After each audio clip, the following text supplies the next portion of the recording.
Okay, so now we've gotten to the point where hopefully we understand that in this sort of abstract space, this helps us, n space, this helps us enumerate the number of modes, because each point in this space that corresponds to a vector n with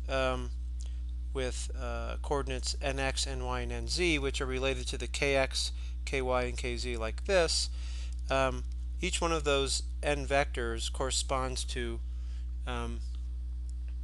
a particular mode, okay, in the cavity.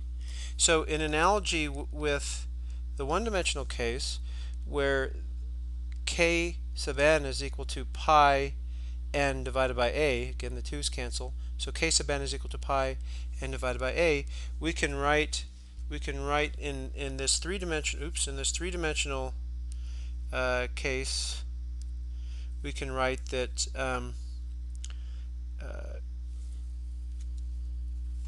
we can write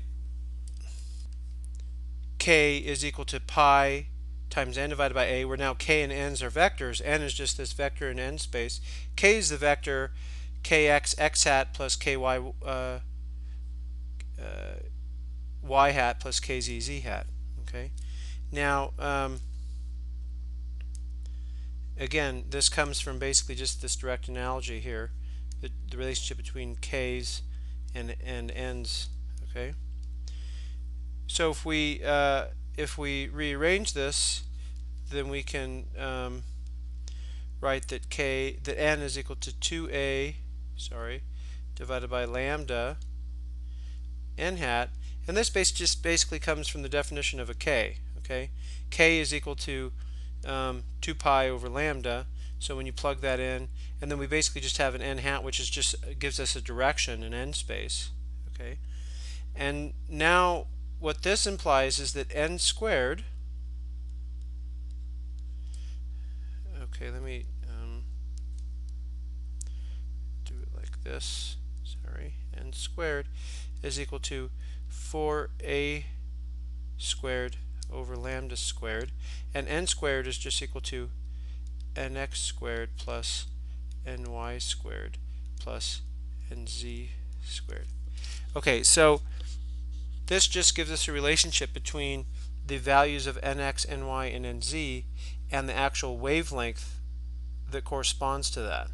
Okay, and again, we have this constraint that the electric field has to be 0 at the cavity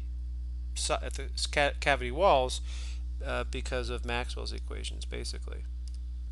Okay, now if we calculate the volume in n space, okay, of this 1/8 slice of a sphere, okay, again we only take 1/8 because nx, ny, and nz are constrained to be positive.